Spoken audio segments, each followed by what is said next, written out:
Sumulat ako sa inyo dahil hindi ninyo namalayan na napasok kayo ng ilang mga tao na pinipilit baguhin ang mga aral tungkol sa biyaya ng Diyos upang makagawa ng kalaswaan. Tinalikuran nila ang ating Panginoong Hesukristo na nagmamay-ari ng ating buhay. Sila'y mga taong walang Diyos na noon pa man ay nakatakda ng parusahan ayon sa kasulatan. Kahit alam nyo na, gusto ko pa rin ipaalala sa inyo na kahit iniligtas ng Panginoon ang mga Israelita sa pagkaalipin sa Ehipto, sa bandang huli ay pinatay niya ang ilan sa kanila dahil hindi sila sumampalataya sa Kanya.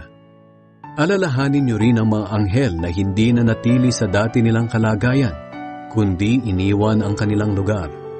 Ginapos ng Diyos ang mga iyon ng mga kadenang hindi mapuputol at ikinulong sa napakadilim na lugar hanggang sa araw na hahatulan sila.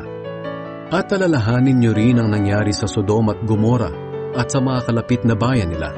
Katulad ng mga anghel na iyon, gumawa sila ng lahat ng uri ng kalaswaan, pati na ng kahalayan sa hindi nila kauri. Pinarusahan sila sa walang hanggang apoy bilang babala sa lahat. Ganyan din ang mga taong nakapasok sa inyo nang hindi ninyo namalayan. May mga pangitain sila na naguudyok sa kanila na gumawa ng kahalayan sa sarili nilang katawan.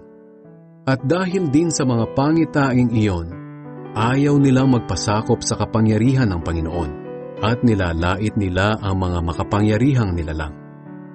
Kahit na si Mikael na pinuno ng mga anghel ay hindi nanlait ng ganoon, sapagkat na makipagtalo siya sa Diablo kung sino sa kanila ang kukuha ng bangkay ni Moises, hindi siya nangahas umakusa ng may panlalait.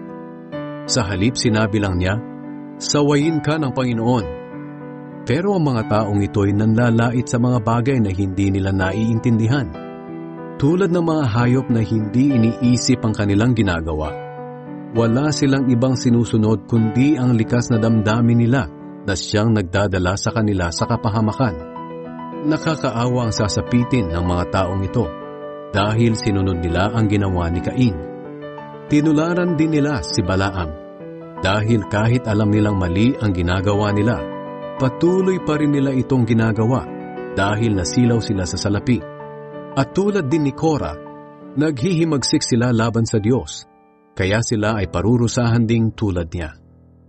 Ang mga taong ito'y nakakasira sa pagsasalo-salo ninyo bilang magkakapatid sa Panginoon. Ang tanging habol nila ay kumain at uminom, at hindi sila nahihiya sa ginagawa nila. Wala silang iniisip kundi ang kanilang sarili. Para silang mga ulap na tinatangay ng hangin, pero wala namang dalang ulan. Para rin silang mga punong kahoy na walang bunga sa kapanahunan nito. Binunot pati ang ugat at talagang patay na. At kung paanong nakikita ang bulan ng malalakas na alon sa dagat, nakikita rin ang mga gawa nilang kahiya-hiya. Para rin silang mga ligaw na bituin. Itinakda sila ng Diyos para sa napakadilim na lugar at mananatili sila roon magpakailanman.